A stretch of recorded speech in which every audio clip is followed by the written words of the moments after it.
hors de question d'abandonner Québec. Champlain refuses to give up. Sans Champlain, il n'y a pas d'Amérique française. C'est un personnage mythique. Champlain's dream was, in one word, a dream of humanity. Nous vivons encore aujourd'hui avec l'héritage de paix et l'esprit de collaboration de Champlain. Voici le portrait renouvelé et fascinant de l'homme.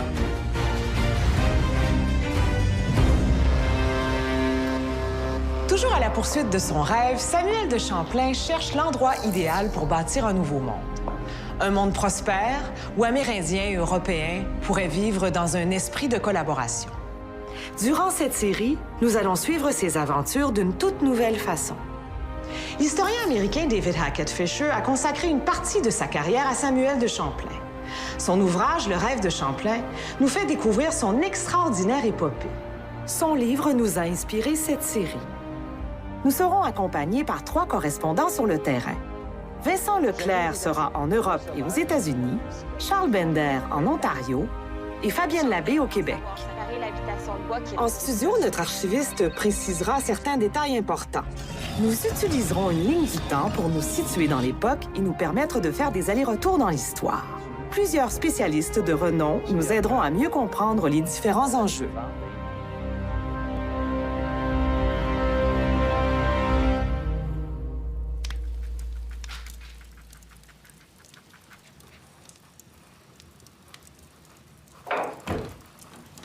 Bon gravé, quel bon vent! Les nouvelles de France. Et mauvaise, à ce qu'on dit.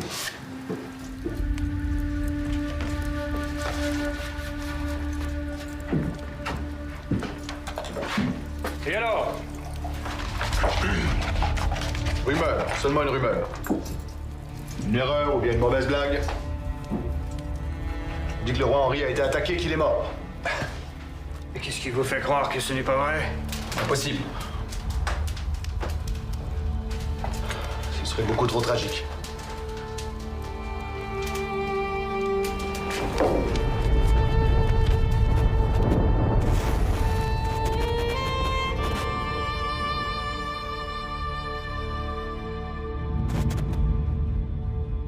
Lorsqu'il apprend la terrible nouvelle, Samuel de Champlain refuse d'abord d'y croire.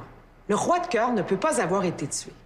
Les détracteurs de la Nouvelle-France, encore puissants à la cour, auraient désormais le champ libre pour anéantir tous ses espoirs de nouveau monde. Il demeure donc sceptique. Pourtant, 2 ans plus tôt, c'est sa propre vie qui était en danger.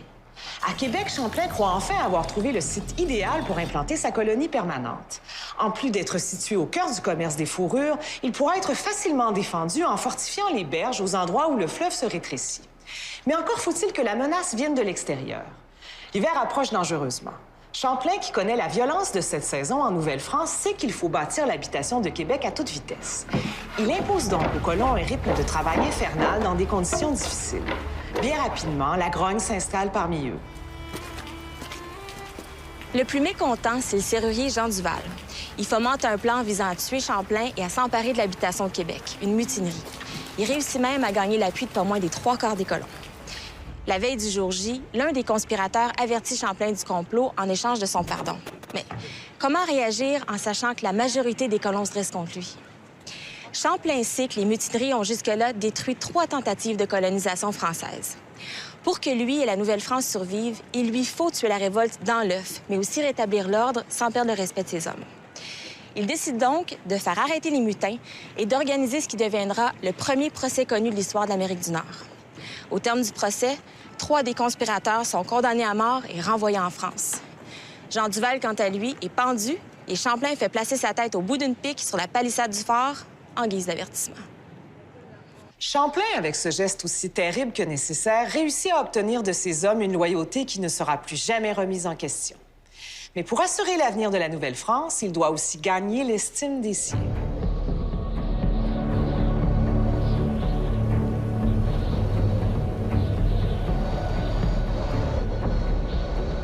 Le premier hiver à Québec est particulièrement rude, autant pour les colons qui viennent à manquer de vivre que pour les montagnais qui font mauvaise chasse et qui sont en proie à la famine.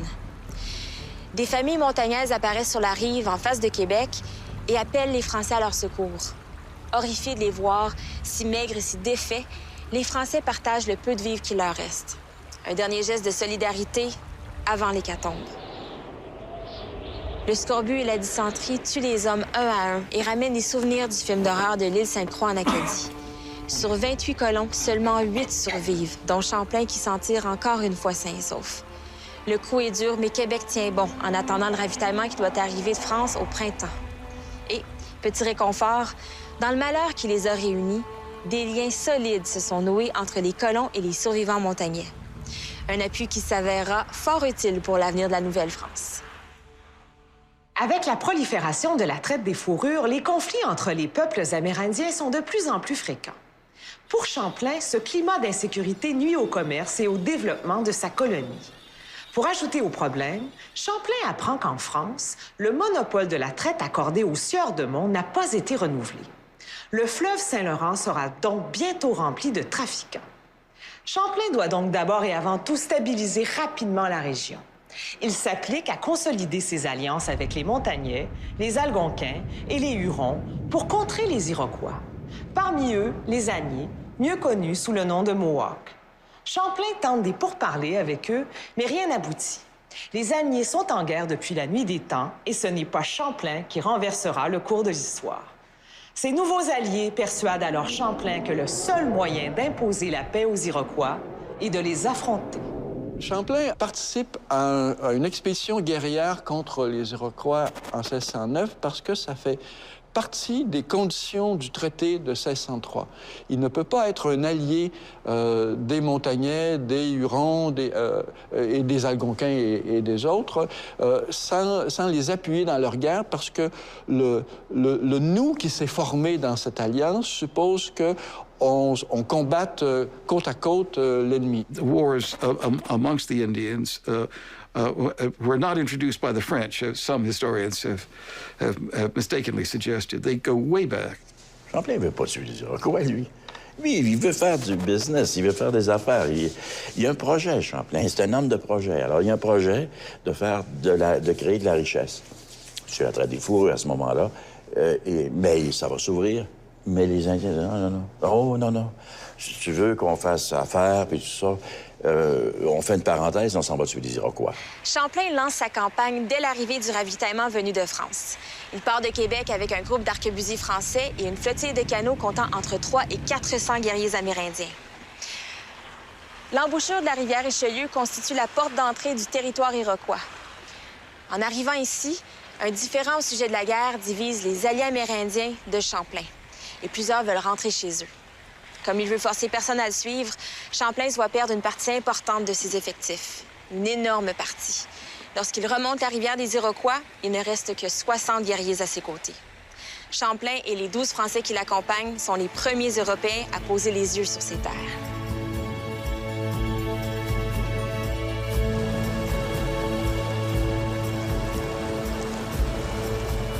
Ses alliés lui ayant promis que la route jusqu'aux Agnies était facile, il est très surpris de se retrouver ici devant les rapides de Chambly. Si les canots d'écorce peuvent se portager facilement, impossible pour sa chaloupe de poursuivre son chemin. Champlain se résout donc à renvoyer l'embarcation à Québec en invitant ceux qui le veulent bien à poursuivre en canot avec lui. Seulement 2 Français se portent volontaires. Champlain songe un moment à renoncer, mais sa détermination l'emporte. Il a promis son assistance à ses alliés et il ne va pas manquer à sa parole. C'est donc avec 2 Français et 60 Amérindiens que Champlain s'apprête à affronter des centaines de guerriers agniers sur leur propre territoire. Il fallait un courage inimaginable. Voilà déjà 2 semaines que Champlain navigue le grand lac d'où s'écoule la rivière des Iroquois. En y arrivant, il y exerce son droit de découvreur. Il lui donne son nom. Il s'agit, vous l'aurez compris, du lac Champlain. Il le traverse presque au complet avant d'arriver dans ce secteur où se serait déroulée la bataille de Ticonderoga. On se bat à la manière traditionnelle encore, c'est-à-dire que chacun arrive et on se prépare à combattre le lendemain. Alors, toute la soirée, toute la nuit passe à chanter, à danser, à invectiver son adversaire. On se parle, on se traite des pires noms pour signifier qu'on se déteste et qu'on est prêt à se battre le lendemain. Durant la nuit, les guerriers agniers gravissent cet escarpement et construisent un petit fort dans cette clairière. Juste avant l'aube, les alliés de Champlain s'en approchent et lancent l'attaque. Environ 200 guerriers agniers sortent du fort en rang serré. Plusieurs d'entre eux portent des armures de bois pour les protéger des flèches. les alliés de Champlain s'avancent à leur tour. Ils sont en sous-nombre, mais ils possèdent une arme surprise.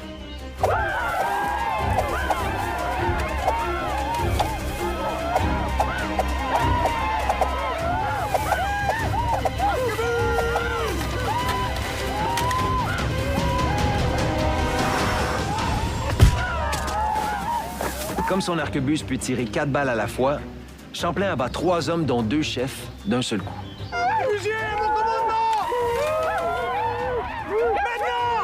Ses compatriotes ouvrent le feu à leur tour, un 3e chef tombe, et bientôt, les troupes alignées sont en fuite.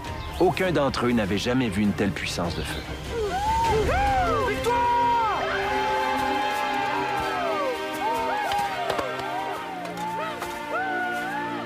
Les Iroquois sont défaits.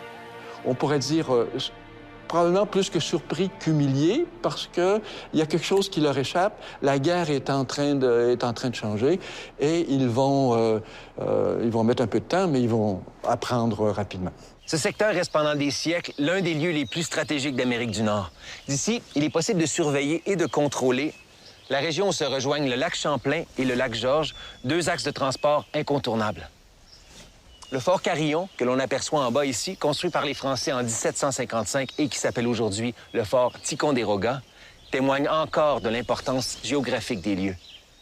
Et la bataille que Champlain mène en ce 30 juillet 1609 marque un virage notable dans les tactiques de guerre des Amérindiens.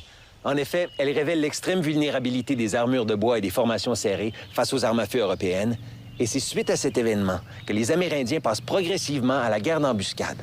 Plusieurs fois, il va revenir là-dessus. Les stratégies amérindiennes de guerre versus les stratégies françaises de guerre. Il ne comprend pas, les Indiens, comment les Indiens se battent. Et lui, il a la culture européenne des militaires européens. Alors, il veut se battre à l'européenne. Les Indiens disent, je vais te battre à l'indienne. L'année suivante, Champlain reprend les armes à l'entrée de la rivière des Iroquois, l'actuel emplacement de la ville de Sorel. Avec 4 compagnons français et ses alliés amérindiens, il conduit un second raid contre les Agneaux.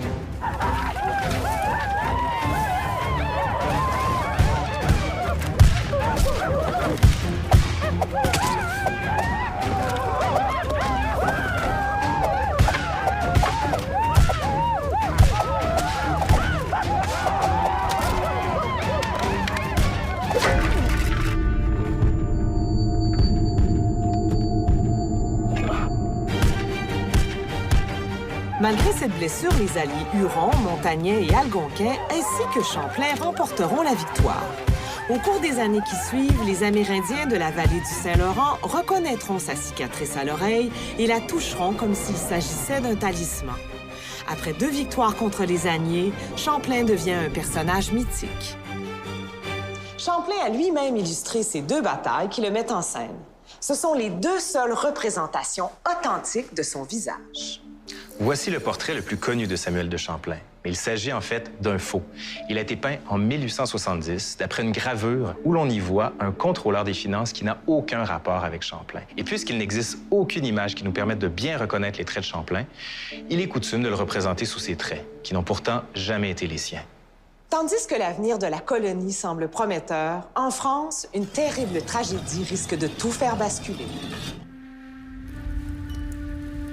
Si le premier réflexe de Champlain est de se montrer sceptique, il doit bientôt se rendre à l'évidence. Le 14 mai 1610, le roi Henri IV succombe bel et bien aux blessures infligées par la lame de François Ravaillac.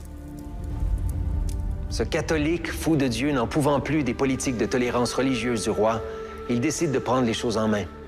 Il attaque alors le convoi royal et réussit à asséner 2 coups de couteau au roi. Le 2e va s'avérer mortel. Lorsque la nouvelle se confirme, Champlain est dévasté. Il vient de perdre d'un seul coup son protecteur, son mentor et son ami. Et la Nouvelle-France, elle, venait de perdre son plus puissant défenseur. Beaucoup craignent le pire. Et, à la demande du sieur de Mont, Champlain revient en France en septembre 1610. Les 6 mois qui vont suivre seront parmi les plus sombres de sa vie. C'est une période de lutte et d'angoisse marquée par des revers autant en France qu'en Amérique. À la mort d'Henri IV, son fils Louis n'a que 9 ans. Il est officiellement roi, mais il est trop jeune pour régner. C'est sa mère Marie de Médicis qui prend le pouvoir. Marie de Médicis, c'était une très belle femme. On peut le constater quand on regarde les représentations que Rubens a fait d'elle. Mais bon, le problème, c'est que Marie de Médicis, c'est une femme qui est une étrangère, c'est une Florentine, et elle n'est pas tout à fait acceptée par les Français. Sa grande obsession, c'est le maintien de la paix en France. Il faut absolument éviter le retour des guerres de religion. Il est vite clair que l'Amérique ne l'intéresse pas. Elle informe donc le sieur de Monts, qui est protestant, rappelons-le, qu'il n'appartient plus à la cour du roi. Son renvoi est un coup dur pour la cause de la Nouvelle-France. Oui, l'édit de Nantes est valide. Ça n'empêche pas la régente d'interdire aux protestants l'accès à la chambre du roi. Et si je ne peux plus me présenter à la cour? Peut-être que moi, je pourrais y accéder. Possible. Mais il n'y a plus beaucoup d'intérêt pour l'Amérique dans le nouvel entourage royal. Et n'allez pas croire que vos ennemis ont disparu. Maintenant que tous ces marchands ont retrouvé la liberté de commercer à leur guise, ils vont faire tout ce qu'ils peuvent pour vous tenir loin du pouvoir. Pas question pour eux de nous laisser mettre la main sur un nouveau monopole. Il ne faut pas baisser les bras maintenant. Il y a sûrement encore un moyen de faire gagner notre cause. N'ayez crainte. Je trouverai bien une solution. C'est à l'église Saint-Germain-l'Auxerrois, située en face du Louvre, que le 30 décembre 1610, Champlain met en œuvre sa fameuse solution pour avoir accès à la couronne.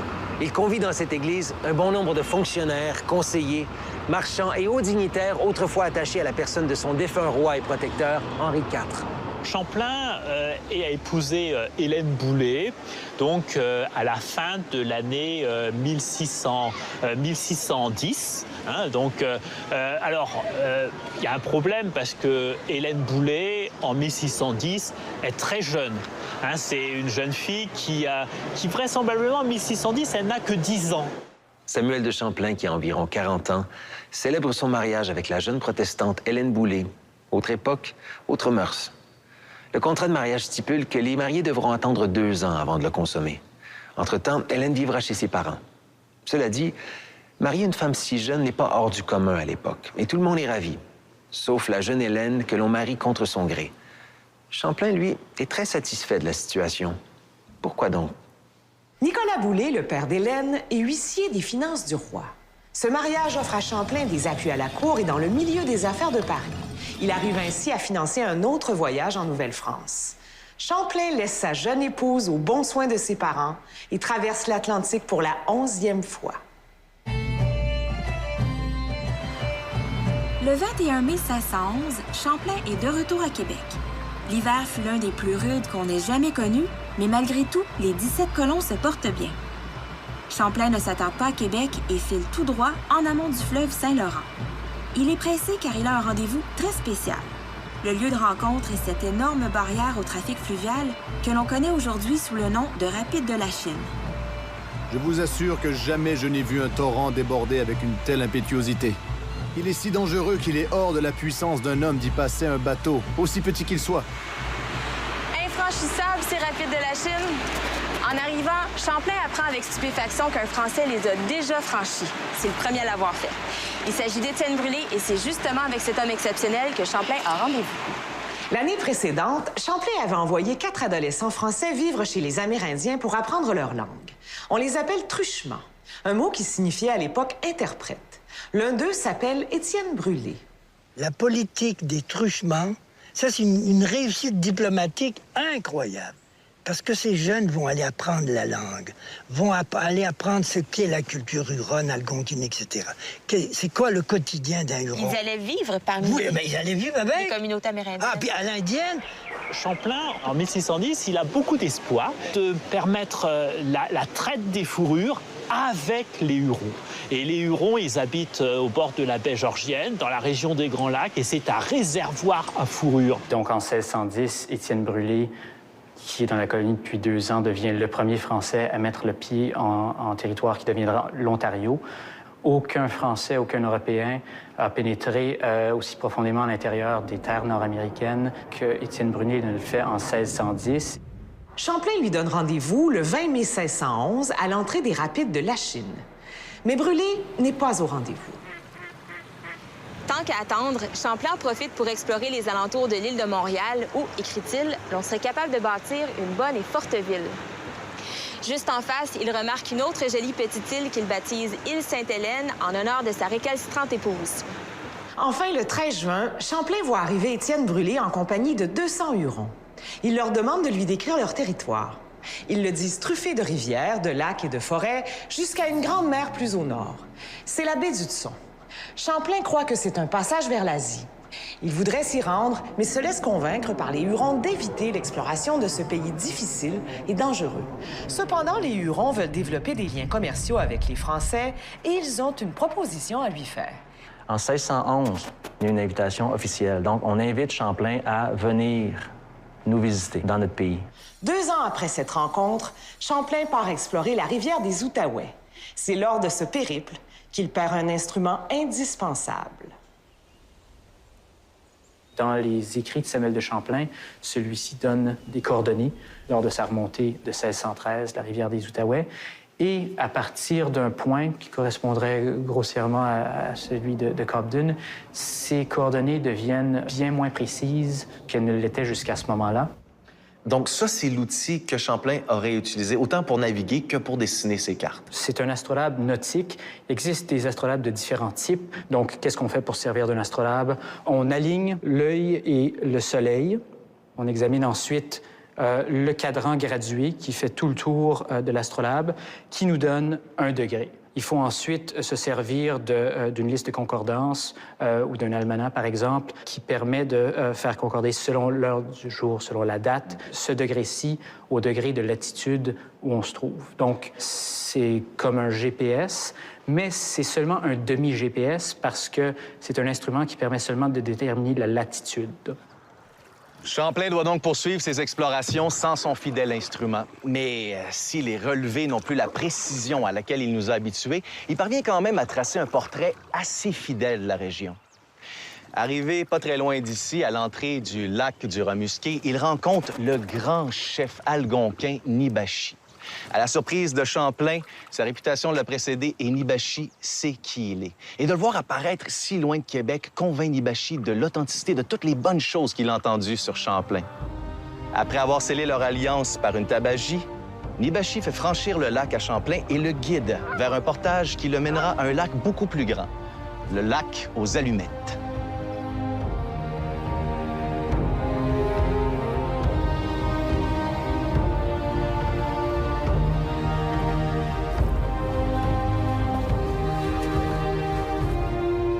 C'est sur cette plage que Champlain retrouve un chef de guerre algonquin dont la réputation rivalise avec la sienne dans la vallée du Saint-Laurent. Son nom est Tessouat. Les 2 hommes se sont déjà rencontrés 10 ans plus tôt lors de la grande tabagie de Tadoussac. Et Tessouat n'arrive pas à croire que Champlain ait pu le rejoindre jusqu'ici. Il organise sans tarder des célébrations en son honneur. Il emmène Champlain et ses compagnons sur l'actuelle île Morrison, où s'organise un grand festin qui dure une bonne partie de la nuit.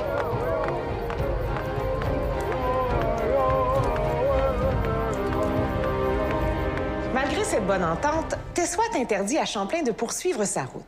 Il prétend qu'une nation de sorciers habite la région et tue les voyageurs.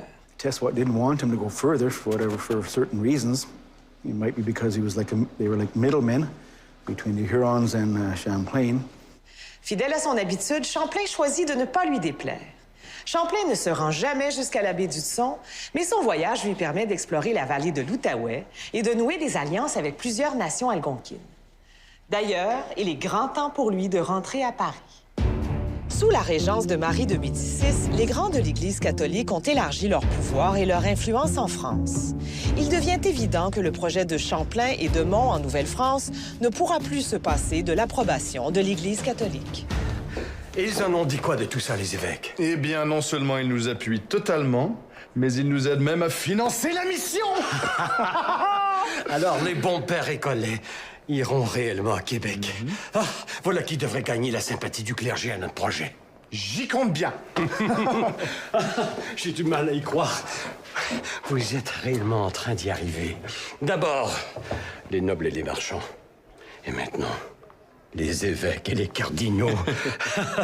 Nous pourrons bientôt nous passer de l'appui de la cour. N'exagérez rien, mon ami. Nos appuis demeurent fragiles. Mais il est vrai que les relations de mon beau-père me facilitent grandement la tâche. S'il fallait que nos liens se brisent avec les hauts administrateurs de la Cour, il faudrait recommencer tout ce travail depuis le début. Eh bien, en attendant, buvons à vos succès, mon ami. Et à la Nouvelle-France. À la Nouvelle-France. Délicieux. Oh, vous permettez? Bien sûr.